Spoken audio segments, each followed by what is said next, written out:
Hello everyone, नमस्कार दोस्तों। चलिए आज के सेशन में हम लोग तीसरा चैप्टर देखेंगे। ऑलरेडी हम लोग दो चैप्टर को देख लिए और आज के सेशन में तीसरा चैप्टर जो कि कंप्यूटर की कार्य पद्धति यानी प्रिंसिपल ऑफ कंप्यूटिंग के बारे में देखेंगे, जो कि काफ़ी इंपॉर्टेंट है। आप किसी भी एग्ज़ाम की तैयारी करते हैं जिसमें कंप्यूटर के अगर ऑब्जेक्टिव प्रश्न पूछे जाते हैं तो उसके लिए इम्पोर्टेंट होगा। तो चलिए स्टार्ट करते हैं। प्रिंसिपल ऑफ कंप्यूटिंग यानी कंप्यूटर की कार्य पद्धति। तो देखिए, अगर हम बात करेंगे फर्स्ट ऑफ ऑल किसी भी कंप्यूटर को कार्य करने के लिए दो चीज़ बहुत ही ज़रूरी है, इम्पोर्टेंस है। पहला अगर बात करेंगे हार्डवेयर और दूसरा सॉफ्टवेयर। आप सभी जानते हैं हार्डवेयर अर्थ से ही पता चल रहा है, हार्डवेयर है ना, जो कि भौतिक संरचना के द्वारा बना है, जिसे देख सकते हैं, छू सकते हैं। लेकिन यही अगर सॉफ्टवेयर की बात करेंगे तो नो टच नो फील, है ना, नो टच नो सीन, न तो उसे छू सकते हैं और नहीं देख सकते हैं, वो होता है सॉफ्टवेयर एप्लीकेशन वगैरह। तो चलिए काफ़ी डिटेल्स में सीक्वेंस पर देखेंगे। अगर बात करेंगे हार्डवेयर का तो इसमें देखिए, आप सभी जानते हैं कि कंप्यूटर मशीनी भाषा है, मशीनी है तथा कल पुर्जों को हार्डवेयर कहते हैं।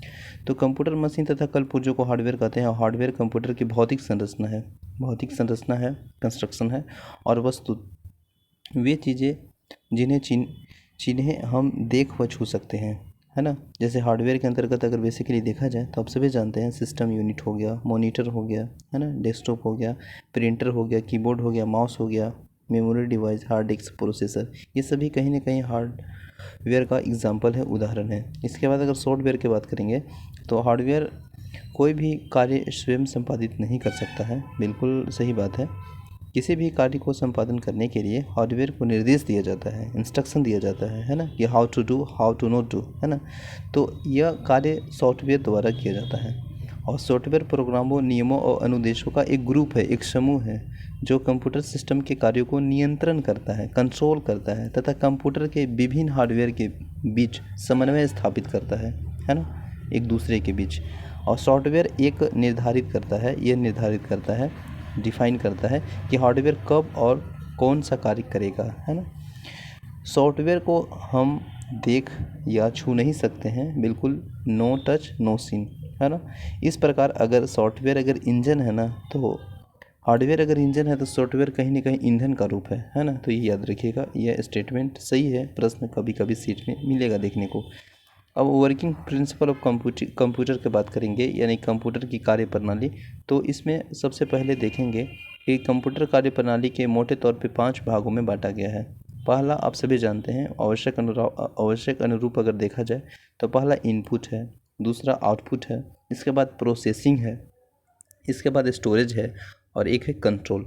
तो ये 5 भागों में डिवाइड किया गया है, जो कि हम लोग काफ़ी डिटेल से देखेंगे कौन कौन भाग है। तो पहला में इनपुट है। तो इनपुट से आप सभी जानते हैं कंप्यूटर में डाटा तथा अनुदेश, है ना, डाटा इंस्ट्रक्शन को डालने का कार्य इनपुट कहलाता है।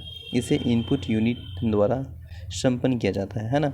इसके बाद स्टोरेज की बात करेंगे तो स्टोरेज मतलब आप समझ रहे हैं, स्टोर करना, भंडारण करना। तो डाटा तथा अनुदेश को मेमोरी यूनिट में स्टोर किया जाता है ताकि आवश्यकता अनुसार जब भी आपको आवश्यकता पड़े, जब भी आपको रिक्वायरमेंट हो, ज़रूरत हो, तो उनका उपयोग किया जा सके। कंप्यूटर द्वारा प्रोसेसिंग के पश्चात प्राप्त आंतरिक तथा अंतिम परिणामों, इंटरमीडिएट एंड फाइनल रिजल्ट को भी मेमोरी यूनिट में स्टोर किया जाता है। इसके बाद अगर हम बात करेंगे तो प्रोसेसिंग इनपुट द्वारा प्राप्त डाटा पर अनुदेश के अनुसार अंकगणितीय व तार्किक गणनाएं, अर्थमेटिकल एंड लॉजिक ऑपरेशन करके उसे सूचना के बदला जाता है तथा वांछित कार्य संपन्न किए जाते हैं। आउटपुट के बारे में अगर हम बात करेंगे तो कंप्यूटर द्वारा प्रोसेसिंग के पश्चात सूचना या परिणाम जो होते हैं, रिजल्ट उपयोगकर्ता को समक्ष प्रदर्शित करते हैं, वो कहीं ना कहीं आउटपुट के रूप में ही वो रिप्रेजेंट किया जाता है, आउटपुट यूनिट द्वारा संपन्न किया जाता है। इसका कई एग्जाम्पल है जो कि देखने को मिलेगा, जैसे आउटपुट के रूप में आपको साउंड हो गया, स्पीकर हो गया, है ना, ये सभी आपको आउटपुट हो जाएगा, ठीक है ना। इसके बाद अगर बात करेंगे कंट्रोल का, तो कंट्रोल विभिन्न प्रक्रियाओं में प्रयुक्त उपकरणों के अनुदेश और सूचनाओं को नियंत्रित करता है। इसके बीच तालमेल स्थापित करना कंट्रोल कहलाता है। मशीन अगर बात करेंगे मशीन साइकिल का, तो कंप्यूटर द्वारा किसी छोटे से छोटे निर्देश को संपन्न कराने के लिए एक प्रोसेस से गुजरना पड़ता है, जिसे मशीन साइकिल कहते हैं। मशीन साइकिल को एक निश्चित क्रम में निष्पादित होने वाला 4 चरणों में बांटा गया है। पहला है फेंच, मेमोरी में आवश्यक निर्देश प्राप्त करना, ये फेंच का कार्य है। डिकोड, प्राप्त निर्देश को कंप्यूटर द्वारा समझे जा सकने वाला कमांड में बदलना, यह डिकोड का कार्य है। इसके बाद एग्जीक्यूट, इन कमांड को प्रोसेसर द्वारा एग्जीक्यूट करना, यह काम है इसका। स्टोर, एग्जीक्यूशन के बाद प्राप्त परिणाम को मेमोरी में स्टोर करना, यह स्टोरेज का काम है। इस प्रकार मशीन साइकिल किसी इंस्ट्रक्शन का एग्जीक्यूशन फेज है। कंप्यूटर में यह प्रक्रिया लगातार चलती रहती है ना। आधुनिक प्रोसेसर एक सेकंड में लाखों मशीन साइकिल प्रक्रिया पूरा करते हैं। इसके बाद कंप्यूटर हार्डवेयर के मुख्य भाग देखेंगे, है ना। Main component of computer hardware, computer की आंतरिक संरचना के विभिन्न कंप्यूटर में अलग अलग हो सकता है, पर कार्य पद्धति के आधार पर कंप्यूटर हार्डवेयर को निम्नलिखित भागों में बांटा जा सकता है। इनपुट बेसिकली अगर बात करिएगा तो आप सभी जानते हैं इनपुट आउटपुट। फिर हो गया भंडारण यूनिट और memory, system unit, motherboard, central board, है ना, प्रोसेसिंग, प्राथमिक मुख्य मेमोरी, आउटपुट, तो ये सभी है। इसके बाद नेक्स्ट अगर हम फैक्ट के बारे में बात करेंगे, इनपुट डिवाइस, है ना। देखिए, डाटा, प्रोग्राम, अनुदेश और निर्देश को कंप्यूटर में डालने की प्रयोग की जाने वाली विद्युत यांत्रिक युक्ति इनपुट डिवाइस कहलाता है। इनपुट यूनिट उपयोगकर्ताओं को डाटा और अनुदेश प्राप्त कर उसे डिजिटल रूप में परिवर्तित करता है तथा प्रोसेसिंग के रूप में प्रस्तुत करता है। चूँकि कंप्यूटर केवल बाइनरी संकेतों जैसे संकेत होता है, इंडिकेट, 0 और 1 या ऑन ऑफ को समझ सकता है, अतः सभी इनपुट डिवाइस इनपुट इंटरफेस की मदद से डाटा और अनुदेश को बाइनरी सेकेंड में बदलता है। इस तरह इनपुट डिवाइस के कार्य है डाटा को, अनुदेश तथा प्रोग्राम को स्वीकार करना, बाइनरी कोड को बदलना, बदले हुए कोड को कंप्यूटर सिस्टम को देना, ये सभी काम में है। इनपुट डिवाइस के कुछ उदाहरण देख लीजिए, कीबोर्ड हो गया, माउस हो गया, जॉयस्टिक, प्रकाशीय पेन, स्कैनर, है ना, barcode reader, Michael punch card reader, ये सभी कहीं ना कहीं इनपुट डिवाइस का एग्जाम्पल है, प्रश्न पूछा जाता है। इसके बाद भंडारण यूनिट या मेमोरी, स्टोरेज यूनिट और मेमोरी के बारे में बात करेंगे। तो डाटा और अनुदेशों को प्रोसेस करने से पहले मेमोरी में रखा जाता है। प्रोसेस द्वारा प्राप्त आंतरिक और अंतिम परिणामों को भी मेमोरी में रखा जाता है ना। इसके बाद नेक्स्ट अगर फैक्ट को बात करेंगे तो इस प्रकार के मेमोरी सुरक्षित रहता है, जैसे प्रोसेस के लिए दिए गए डाटा अनुदेश को, अंतरिम परिणाम इंटरमीडिएट रिजल्ट को, अंतिम परिणाम फाइनल रिजल्ट को मेमोरी के मुख्य 2 भाग में बांटा जाता है, प्राथमिक या मुख्य मेमोरी, प्राइमरी और मेन मेमोरी। यह कंप्यूटर सिस्टम यूनिट के अंदर स्थित इलेक्ट्रॉनिक मेमोरी है। इसकी स्मृति क्षमता कम जबकि गति तीव्र होती है। इसमें स्थायी निर्देश और तत्कालीन परिणामों को संग्रहित किया जाता है। वोलेटाइल मेमोरी है, जिससे कंप्यूटर को ऑफ कर देने पर सूचना भी समाप्त हो जाती है। डाटा तथा अनुदेश को प्रोसेस करने से ठीक पहले प्राथमिक मेमोरी में अस्थायी रूप से रखा जाता है। आंतरिक परिणामों तथा प्राप्त आउटपुट को प्रदर्शित करने से पहले प्राथमिक मेमोरी में स्टोर किया जाता है ना। सेमीकंडक्टर रजिस्टर, केस, रोम, रैम प्राथमिक मेमोरी उदाहरण है इसका, ठीक है। इनमें रजिस्टर, केस मेमोरी सीपीयू और माइक्रो प्रोसेसर के भीतर बने होते हैं, जबकि रोम, रैम मदरबोर्ड पर लगे होते हैं। सीपीयू का सीधा संपर्क केस मेमोरी से ही होता है ना। इसके बाद द्वितीय या सेकेंडरी मेमोरी, डाटा, सॉफ्टवेयर तथा अंतिम परिणामों को स्थायी रूप से सहायक मेमोरी में संग्रहित किया जाता है। कंप्यूटर प्रोसेसर द्वारा डाटा प्रोसेसिंग से पहले सहायक मेमोरी का मुख्य मेमोरी में लाया जाता है ना। और सहायक मेमोरी में कम खर्च, विशाल डाटा स्टोर करने की क्षमता होती है, और यह नॉन वोलेटाइल मेमोरी है, जिससे कंप्यूटर के बंद कर देने या विद्युत उपलब्ध नहीं होने पर भी डाटा नष्ट नहीं होती है ना। चुंबकीय disk, optical disk, hard disk आदि इसकी सहायक मेमोरी का उदाहरण है। रजिस्टर, यह सीपीयू यानी सेंट्रल प्रोसेसिंग यूनिट या माइक्रो प्रोसेसिंग के साथ निर्मित अत्यंत तीव्र गति वाली प्राथमिक मेमोरी है। इसे सीपीयू की कार्यकारी मेमोरी यानी वर्किंग मेमोरी भी कहते हैं, ठीक है ना। सीपीयू रजिस्टर में स्थित डाटा को ही प्रोसेसिंग कर पाता है, अतः डाटा तथा अनुदेश को प्रोसेसिंग से पहले रजिस्टर में स्थानांतरित किया जाता है। रजिस्टर मेमोरी का एक्सेस टाइम 1 या 2 नैनो सेकेंड हो सकता है। केस मेमोरी के बारे में बात करेंगे तो केस मेमोरी सीपीयू से सीधे जुड़ा होता है, अतः केस मेमोरी से सीपीयू तथा सीपीयू तक डाटा ले जाने के लिए कंप्यूटर मदरबोर्ड के सिस्टम बस का प्रयोग नहीं पड़ता है। अतः डाटा स्थानांतरित की गति तीव्र होती है और यह मुख्य मेमोरी और सीपीयू के बीच स्थायी रूप से हाई स्पीड स्टोरेज एरिया का कार्य करता है, जिससे प्रोसेसिंग क्षमता में वृद्धि होती है। सीपीयू वांछित सूचना के लिए सबसे पहले केस मेमोरी की तलाश करता है। अगर वांछित सूचना केस मेमोरी में नहीं मिलती है तो इसे रैम में खोजा जाता है ना। इसे केस मेमोरी, सीपीयू तथा मुख्य मेमोरी देखने को मिलेगा। तो देख रहे थे हम लोग केस मेमोरी तथा मुख्य मेमोरी के बीच गतिभेद यानी स्पीड मिसमैच को दूर करने के लिए बफर का काम करता है ना। केस मेमोरी अत्यंत तीव्र होता है और यह अधिक महंगा भी होता है। केस मेमोरी के एक्सेस अगर टाइम देखा जाए तो 2 से 10 नैनो सेकेंड तक होता है। इसके बाद रैंडम एक्सेस मेमोरी। रैम एक सेमीकंडक्टर मेमोरी चिप है जिसमें मदरबोर्ड पर बने मेमोरी इंस्टॉल में लगाया जाता है। यह एक अस्थायी है यानी वोलेटाइल मेमोरी है, प्राथमिक मेमोरी है। इसमें डाटा एक्सचेंज टाइम डाटा की भौतिक स्थिति पर निर्भर नहीं करता है, अतः इसका गति तीव्र होती है। प्रोसेसिंग के दौरान डाटा को और अनुदेशों को सहायता मेमोरी में लाकर रैम में स्टोर किया जाता है। सीपीयू इन्हें रैम से प्राप्त करता है तथा डाटा प्रोसेसिंग करता है। किसी भी आंतरिक या अंतिम परिणाम, इंटरमीडिएट और फाइनल रिजल्ट को स्थायी तौर पे रैम में स्टोर किया जाता है। देख लीजिए, सहायक मेमोरी हो जाएगा रैम, केस मेमोरी रोम को ही देखेगा। इसके बाद रजिस्टर और सीपीयू टच रहेगा। इसके बाद रोम में अगर बात करेंगे, रोम रीड ओनली मेमोरी। तो रोम एक सेमीकंडक्टर मेमोरी चिप है जिसमें कंप्यूटर मदरबोर्ड पर कंप्यूटर निर्माता कंपनी द्वारा स्थापित किया जाता है। रोम एक है ना स्थायी है, वो अस्थायी था, वो वोलेटाइल था, और यह रोम नॉन वोलेटाइल है।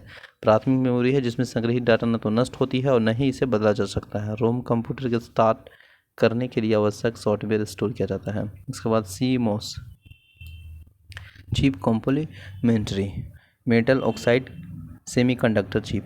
कंप्यूटर में कुछ सूचनाएं तथा सेंटिगस लगातार परिवर्तन होती रहती है, पर कंप्यूटर को उनके उद्दपन अपडेट करते रहना होता है। यदि किसी पर्सनल कंप्यूटर को कुछ समय या दिन के बाद ऑन किया जाए तो भी वर्तमान का समय और दिन बताता है। यही सूचना CMOS चिप मेमोरी में स्टोर किया जाता है ना। इसके बाद अगर CMOS chip memory computer motherboard पर स्थापित एक सेमीकंडक्टर मेमोरी है और इसमें साथ बदलने के आकार एक बैटरी लगा रहता है, जिसके कारण कंप्यूटर ऑफ होने पर भी CMOS मेमोरी काम करते रहता है। सिस्टम यूनिट की अगर बात करेंगे तो सिस्टम पर किसी भी पर्सनल कंप्यूटर का सिस्टम यूनिट उसका मुख्य हार्डवेयर है। सिस्टम यूनिट टीन या प्लास्टिक का बना एक बॉक्स है जिसमें इलेक्ट्रॉनिक कंपोनेंट होते हैं। इनपुट और आउटपुट डिवाइस के अतिरिक्त कंप्यूटर के सभी हार्डवेयर सिस्टम यूनिट में स्थित होती है और सिस्टम यूनिट में मुख्यतः अगर देखेंगे पावर सप्लाई यानी पावर सप्लाई यूनिट, मदरबोर्ड, ये सभी आपको मदरबोर्ड हो गया, सेंट्रल प्रोसेसिंग यूनिट या माइक्रो प्रोसेसिंग, मुख्य मेमोरी तथा कई पोर्ट होते हैं। मदरबोर्ड किसी कंप्यूटर का मुख्य सर्किट बोर्ड है और संपूर्ण कंप्यूटर मदरबोर्ड के इर्द गिर्द ही घूमता है। मदरबोर्ड पर CPU यानी सेंट्रल प्रोसेसिंग यूनिट, रोम, रैम, चिप मेमोरी आदि उपकरण लगे होते हैं। कंप्यूटर के अन्य उपकरण जैसे इनपुट यूनिट हो गया, आउटपुट यूनिट हो गया, hard disk drive, CD drive, sound card, video card आदि मदरबोर्ड से जुड़े होते हैं। भविष्य में हाइड्रोजन उपकरणों को जोड़ने के लिए मदरबोर्ड पर एक्सपेंशन इंस्टॉल भी बने होते हैं। कंप्यूटर बस के अगर बारे में बात करेंगे तो कंप्यूटर बस में आपको मदरबोर्ड पर बने जो सुचालक होते हैं ना, तारों का समूह जो कि कंप्यूटर डाटा तथा संकेतों को कंप्यूटर सिस्टम के भीतर एक स्थान से दूसरे स्थान तक ले जाता है, कंप्यूटर बस कहलाता है ना। एक स्थान से दूसरे स्थान पे ले जाता है, कंप्यूटर बस कहलाता है। CPU तथा सिस्टम कंप्यूटर सिस्टम के अन्य हार्डवेयर और पेरिफेरल डिवाइस के बीच निर्देश तथा सूचनाओं का आदान प्रदान बस के मार्ग से ही होती है। इंटरनल सिस्टम बस के अगर बारे में देखेंगे तो मदरबोर्ड पर लगे जो उपकरण के बीच डाटा तथा संकेतों का आदान प्रदान इंटरनल या सिस्टम बस द्वारा किया जाता है। इसमें डाटा स्थानांतरण की गति तीव्र होती है। सिस्टम बस की 3 भाग डाटा बस हो गया, एड्रेस बस हो गया और कंट्रोल बस हो गया, इसमें बांटा गया है। तो 3 भाग याद रखिएगा सिस्टम बस। पहला है डाटा बस, एड्रेस बस और कंट्रोल बस, ठीक है ना। एक्सटर्नल एक्सपेंशन बस। एक्सटर्नल एक्सपेंशन बस कंप्यूटर के पेरिफेरल डिवाइस जैसे keyboard, mouse, monitor, printer, hard disk, CD drive आदि के मदरबोर्ड के साथ जोड़ता है। इसमें डाटा स्थानांतरण की गति अपेक्षाकृत धीमी होती है। रोचक तथ्य देखने को मिलेगा, कंप्यूटर बस कंप्यूटर के अंदर बना मुख्य सड़क हाईवे है जिस पर डाटा और सूचना तेजी से एक स्थान से दूसरे स्थान तक जाती है। सेंट्रल प्रोसेसिंग यूनिट है ना, सेंट्रल प्रोसेसिंग यूनिट और micro processor. Central processing unit जिसे संक्षेप में सीपीयू भी कहते हैं, कंप्यूटर का सबसे महत्वपूर्ण इलेक्ट्रॉनिक हार्डवेयर डिवाइस है। सीपीयू कंप्यूटर का हृदय कहिए, हार्ट ऑफ ब्रेन कंप्यूटर, इसी को कहते हैं मस्तिष्क।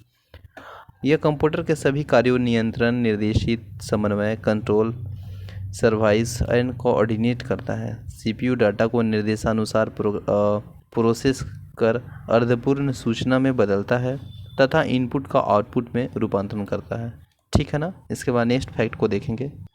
नेक्स्ट फैक्ट है कि सीपीयू कंप्यूटर के सिस्टम यूनिट में स्थित एक हार्डवेयर डिवाइस है। सीपीयू वास्तव में एक संगठन इंटीग्रेटेड सर्किट चिप आईसी है जिसमें माइक्रो प्रोसेसर भी कहा जाता है। किसी एक माइक्रो प्रोसेसर में करोड़ों इलेक्ट्रॉनिक उपकरण बने होते हैं।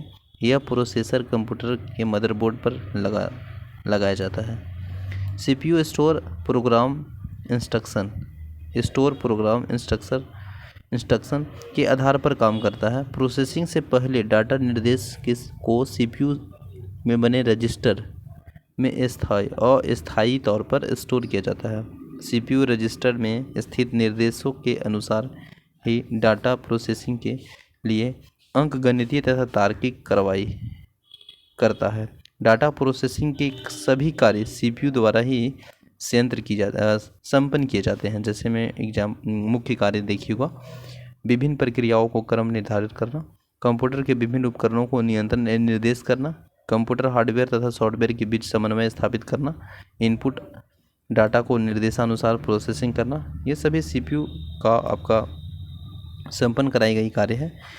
इसके बाद सीपीयू को हार्डवेयर की दृष्टि से 3 मुख्य भागों में बांटा गया है। पहला कंट्रोल यूनिट, दूसरा अर्थमेटिकल लॉजिक यूनिट और तीसरा है मेमोरी रजिस्टर। तो कंट्रोल यूनिट, अर्थमेटिक यूनिट और logical unit central processing unit के अंतर्गत आता है और रजिस्टर। अब देखिए यहाँ पे अगर हम बात करेंगे कंट्रोल यूनिट, तो सीपीयू का कंट्रोल यूनिट कंप्यूटर के सभी कार्य पर नियंत्रण रखता है तथा सॉफ्टवेयर और हार्डवेयर के बीच समन्वय स्थापित करता है ना, कंट्रोल करने का बीच का संतुलन रहता है। कंट्रोल यूनिट में सीपीयू द्वारा संपन्न किए जा सकने वाले कार्यों को सूची होती है जिसे इंस्ट्रक्शन सीट कहते हैं। कंट्रोल यूनिट को कंप्यूटर का नाड़ी तंत्र यानी नर्व सिस्टम कहा जाता है। कंट्रोल यूनिट के मुख्य कार्य अगर देखेंगे वर्क, तो इनपुट और आउटपुट डिवाइस तथा अन्य हार्डवेयर को नियंत्रण करना, अर्थमेटिक लॉजिकल यूनिट के कार्यों को नियंत्रण करना, मुख्य मेमोरी में डाटा लाना तथा इन्हें तत्कालीन रूप से स्टोर करना, ये इसका कार्य है, ये इसका फंक्शन है। देखिए एक इम्पॉर्टेंट तथ्य है कि आप जानते हैं कंप्यूटर को अक्सर सिस्टम कहा जाता है क्योंकि इसमें अनेक युक्ति एक साथ मिलकर कंबाइंड रूप से ग्रुप में दिए गए निर्देश अनुसार कार्य संपन्न करते हैं, एक निश्चित परिणाम प्राप्त करते हैं, इसलिए इसी को सिस्टम कहा जाता है। इसमें जो देख रहे थे हम लोग बेसिकली कंट्रोल यूनिट के मुख्य कार्य, उसमें नेक्स्ट कार्य यह है कि निर्देश को पढ़ना, उनके कार्यान्वित करने का आदेश देना, हार्डवेयर और सॉफ्टवेयर के बीच समन्वय स्थापित करना, ये सभी कार्य है। अर्थमेटिकल लॉजिक यूनिट ALU, प्रश्न पूछा जाता है ALU का फुल फॉर्म, तो A for arithmetic, L for logic और U for unit. Arithmetical logic unit CPU का एक भाग है। डाटा प्रोसेसिंग का वास्तविक काम ALU द्वारा ही किया जाता है। यह डाटा पर कंट्रोल यूनिट से प्राप्त निर्देश के रूप अनुसार सभी प्रकार के गणितीय तथा तार्किक कार्रवाई करता है। ALU के पुनः 2 भागों में बांटा जाता है, AU यानी अर्थमेटिक यूनिट तथा LU लॉजिक यूनिट में बांटा जाता है। एयू डाटा का मूलभूत अंकगणितीय गणनाएं जैसे जोड़ हो गया, घटाव हो गया, गुना भाग आदि संपन्न करता है। दूसरी तरफ एलयू तार्किक लॉजिक ऑपरेशंस जैसे बड़ा, छोटा, बराबर, ये सभी greater than, less than, equal to, ये सभी कार्य है एलयू का, है ना, आदि संपन्न कराता है। इस प्रकार से अर्थमेटिकल यानी लॉजिक यूनिट डाटा पर अंकगणितीय गणनाएं तथा तुलना का काम करता है। मेमोरी सिस्टम रजिस्टर की बात करेंगे तो यह उच्च गति वाला इलेक्ट्रॉनिक चिप मेमोरी है जो कि सीपीयू का ही एक भाग होता है। इसे सीपीयू का वर्किंग मेमोरी भी कहा जाता है।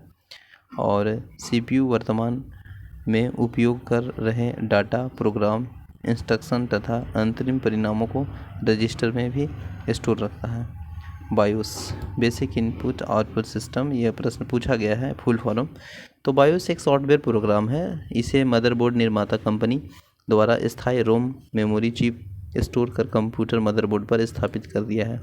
क्या आप जानते हैं इंटेल तथा एएमडी एडवांस माइक्रो डिवाइस दो प्रमुख माइक्रो प्रोसेसर निर्मात कंपनियां हैं। इनके द्वारा निर्मित प्रमुख माइक्रो प्रोसेसिंग तथा सीपीयू चिप है इंटेल पेंटियम, इंटेल सेलेरॉन और इंटेल जियोनन, इंटेल 2 डुओ और Intel Atom, AMD Athlon, AMD Duron, ये सभी इसका निर्मात कंपनियां हैं। नेक्स्ट फैक्ट को देखेंगे। नेक्स्ट फैक्ट है दोस्त, जब कंप्यूटर ऑन किया जाता है तो सबसे पहले बायोस सॉफ्टवेयर चलता है ना। बायोस कंप्यूटर से जुड़े सॉफ्टवेयर की जांच करता है जिसमें power on self test post इसका फुल फॉर्म है और कहा जाता है। बायोस में स्थित boot strap loader program operating system software की जांच कर इसे मुख्य मेमोरी में डालने का आदेश देता है।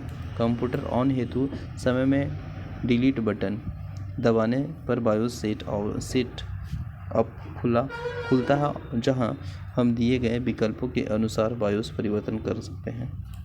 आउटपुट डिवाइस, देखिए आउटपुट डिवाइस आप सभी जानते हैं।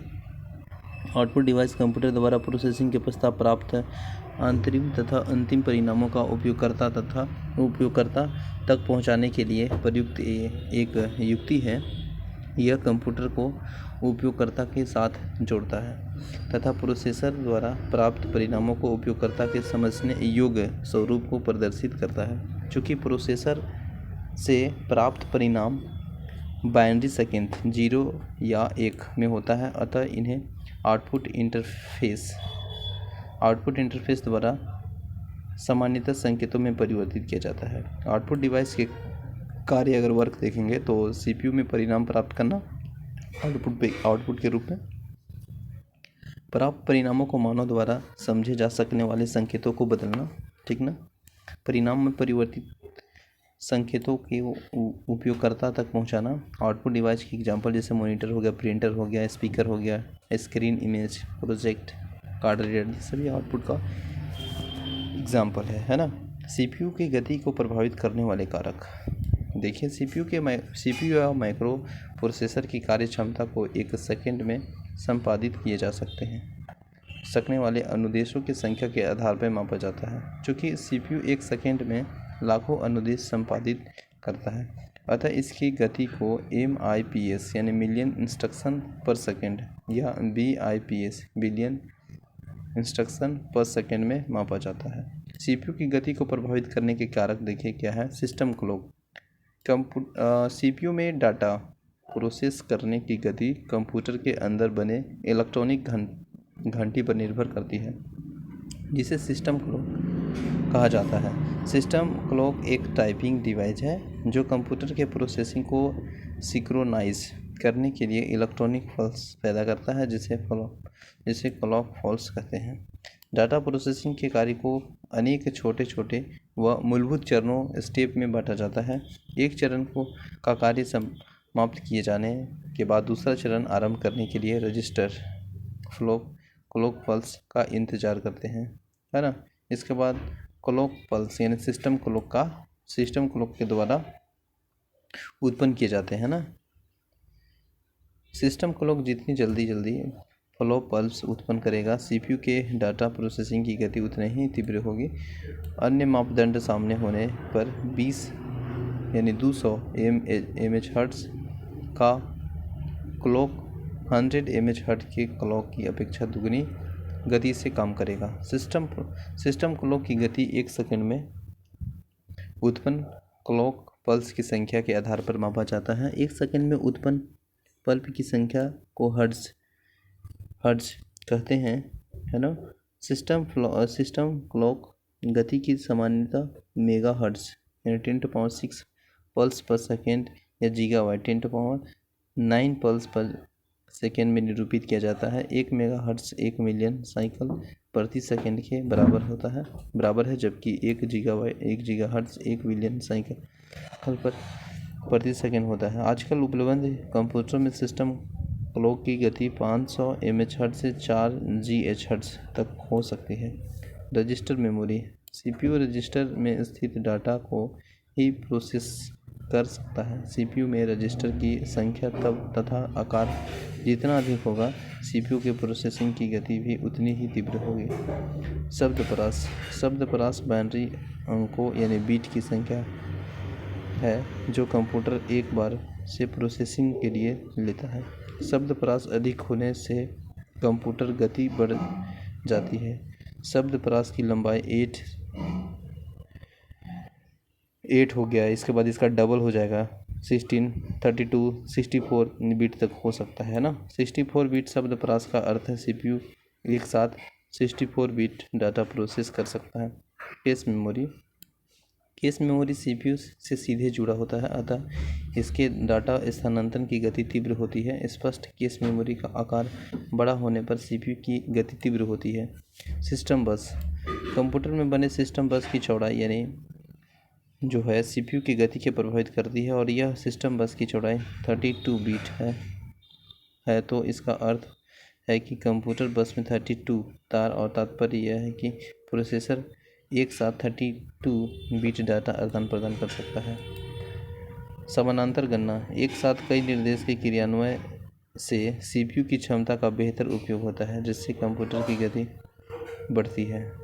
ड्यूल कोर या मल्टी कोर प्रोसेसर में एक साथ 2 या अधिक प्रोसेसर एक ही चिप पर बनाए जाते हैं।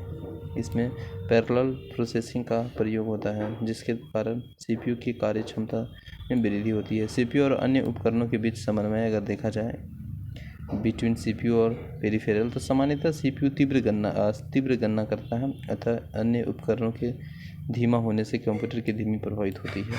नेक्स्ट है कंप्यूटर सिस्टम के कार्य क्षमता की माप, है ना। एक है आपका थ्रूपुट। प्रति इकाई समय में कंप्यूटर द्वारा संपादित किए गए उपयोगी प्रोसेसिंग की संख्या थ्रूपुट कहलाता है। अधिक थ्रूपुट बेहतर कार्य क्षमता को इंगित करता है, पर यह प्रोसेस किए गए कार्य के प्रकार पर भी निर्भर करता है। Response time multitasking operating system में कंप्यूटर अपना थोड़ा समय सभी कार्य के प्रोसेसिंग के लिए देता है, और कंप्यूटर को प्रोसेसिंग के लिए किए गए कार्य दिए जाने तथा सीपीयू द्वारा उस कार्य को संपादित करने के लिए की गई पहली प्रतिक्रिया के बीच एक समन्वय रिस्पॉन्स टाइप कहलाता है ना। बेहतर कार्य क्षमता के लिए रिस्पॉन्स टाइप कम होना चाहिए। टर्न अराउंड टाइम कंप्यूटर को प्रोसेसिंग के लिए कार्य दिए जाने तथा कंप्यूटर द्वारा उसे पूरा कर अंतिम परिणाम देने के बीच का जो समय है टर्न है अराउंड टाइम कहलाता है। बेहतर कार्य क्षमता के लिए टर्न अराउंड टाइम कम होनी चाहिए। इसके बाद इम्पोर्टेंट जो प्रीवियस ईयर है इससे रिलेटेड वो प्रश्न को देखेंगे। कंप्यूटर का हार्ड डिस्क एक हार्डवेयर है। कंप्यूटर किस भाग को छुआ और महसूस किया जा सकता है, तो हार्डवेयर को। माइक्रो कंप्यूटर हार्डवेयर में फिजिकल उपकरणों के 3 बुनियादी वर्ग होते हैं: सिस्टम यूनिट और इनपुट आउटपुट मेमोरी। प्रिंटर और मेमोरी जैसे पेरिफेरल डिवाइस है हार्डवेयर। कंप्यूटर का प्रोसेसर और रोम उदाहरण है हार्डवेयर का। कंप्यूटर के 4 प्रमुख कार्य जैसे में इनपुट आउटपुट स्टोरेज प्रोसेस, ये 4 प्रमुख कार्य हैं। कंप्यूटर किसी भी प्रोग्राम को इस क्रम में निष्पादित करता है: फेच, डिकोड, एग्जीक्यूट। कमांड को ले जाने की प्रक्रिया फेचिंग कहलाता है ना। कंप्यूटर में जाने वाले डाटा को कहते हैं इनपुट। कंप्यूटर द्वारा दिया गया परिणाम आउटपुट। जब कंप्यूटर मशीन के इंस्ट्रक्शन को एग्जीक्यूट करता है तो इंस्ट्रक्शन फेज के बाद एग्जीक्यूशन फेज को कहते हैं मशीनी साइकिल। यदि यह मेमोरी और सीपीयू के बीच स्थायी रूप से हार्ड स्पीड स्टोरेज एरिया का कार्य करता है, जिसे प्रोसेसिंग क्षमता में वृद्धि होती है ना, तो उसे केस मेमोरी कहते हैं। आगे फैक्ट को देखेंगे, उसे केस मेमोरी कहते हैं। इसके बाद प्रोसेसिंग तथा मुख्य मेमोरी के बीच स्पीड मिसमैच समायोजन करने के लिए प्रयुक्त मेमोरी बफर को क्या कहते हैं, तो केस मेमोरी है ना। जीगो का संबंध त्रुटि रहित कार्य एक्यूरेसी से है। सिस्टम यूनिट का एक भाग है सीपीयू। कंप्यूटर का मुख्य सिस्टम बोर्ड कहलाता है क्या चीज़, बताइए, मदरबोर्ड कहलाता है ना। रैम तथा रोम होता है, स्थित होता है मदरबोर्ड पे। सीपीयू तथा मेमोरी कंप्यूटर की किस डिवाइस पर स्थित होता है, तो मदरबोर्ड में। सिस्टम यूनिट एक बॉक्स है जिसमें इलेक्ट्रॉनिक कंपोनेंट स्थापित किए जाते हैं। धातु या प्लास्टिक से निर्मित वह आवरण जो कंप्यूटर के इलेक्ट्रॉनिक उपकरणों को सुरक्षा प्रदान करती है, सिस्टम यूनिट है ना। इसके बाद है तारों का समूह जिसके द्वारा कंप्यूटर का एक भाग से दूसरे भाग तक डाटा प्रेषित किया जाता है, उसे बेसिस कहते हैं, ठीक है ना। मदरबोर्ड है तो मदरबोर्ड सर्किट बोर्ड जिसमें सीपीयू व अन्य चिप लगे होते हैं, ठीक है ना। इसके बाद नेक्स्ट फैक्ट है, कंप्यूटर के मदरबोर्ड पर विभिन्न घटक और इलेक्ट्रॉनिक कंडक्टिंग लाइनों के सेट से आपस में जुड़े रहते हैं। इन लाइनों को कहते हैं बेसिस, ठीक है ना। कंप्यूटर में सीपीयू और मदरबोर्ड पर लगे दूसरे पुर्जे को जोड़ता है, उसे सिस्टम बस कहते हैं। एक इलेक्ट्रॉनिक डिवाइस जो इंटीग्रेटेड सर्किट चिप से बना होता है तथा डाटा को इंफॉर्मेशन में बदलता है, क्या कहलाता है, प्रोसेसर। कंप्यूटर का सबसे महत्वपूर्ण भाग है सीपीयू। सीपीयू का पूरा रूप है central processing unit. Computer processor या सीपीयू में होता है control unit, arithmetical logic unit तथा मेमोरी। यह एक हार्डवेयर डिवाइस है जिसे कंप्यूटर का मस्तिष्क कहा जाता है, सीपीयू। सीपीयू के लिए दूसरा शब्द है माइक्रो प्रोसेसर। कंप्यूटर में अधिकांश प्रोसेसिंग होता है सीपीयू में ही, है ना। सीपीयू का कार्य क्या है, तो इन्फॉर्मेशन इंस्ट्रक्शन को रीड करना, इंटरप्रीट और प्रोसेसिंग करना। वह हार्डवेयर इलेक्ट्रॉनिक डिवाइस जो डाटा को प्रोसेस कर अर्थपूर्ण सूचना में परिवर्तित करता है, और प्रोसेसर या सीपीयू यह है इसका, ठीक है ना। कंप्यूटर में अन्य सभी कंपोनेंट की गतिविधियों को कोऑर्डिनेट तथा नियंत्रण कंट्रोल करने वाला सीपीयू का भाग है control unit. ALU arithmetical calculation और लॉजिकल परिचालन। सीपीयू का कार्य क्या है, तो अर्थमेटिकल और लॉजिकल गणनाएं करना, मेमोरी प्रबंधन करना, इनपुट आउटपुट प्रबंधन करना, ये सभी इसका फंक्शन है, इसका कार्य। इसका नेक्स्ट फैक्ट देखेंगे, कंप्यूटर वह भाग है जो गणित संबंधित गणना करता है तथा लॉजिकल निर्णय लेता है, उसे अर्थमेटिकल लॉजिक यूनिट कहते हैं। एएलयू फुल फॉर्म भी है, पूछा जाता है। कंप्यूटर का वह कौन सा भाग है जो कि कंप्यूटर प्रोग्राम को निष्पादित करने में सीधे सम्मानित होते हैं, प्रोसेसर। एएलयू जिस डाटा और इंस्ट्रक्शन पर काम करता है वह रहती है क्या चीज़, रजिस्टर में, ठीक है ना। कंप्यूटर एएलयू के तात्पर्य क्या है, अर्थमेटिकल लॉजिक यूनिट से। इनपुट का आउटपुट में रूपांतरण किया जाता है सीपीयू द्वारा। आउटपुट क्या होता है, तो वह जो प्रोसेसर यूजर को देता है, ठीक है ना। बायोस प्रणाली कंप्यूटर में विद्यमान होती है रोम चिप में, ठीक है ना। बायोस का पूरा रूप क्या है, basic input output system. Data cable के अंतर्गत यूएसबी का तात्पर्य है यूनिवर्सल सीरियल बस, ठीक है ना। कंप्यूटर सिस्टम में प्रोसेसिंग स्पीड या प्रोसेसर की गति मापी जाती है मिलियन इंस्ट्रक्शन पर सेकेंड में, ठीक है ना।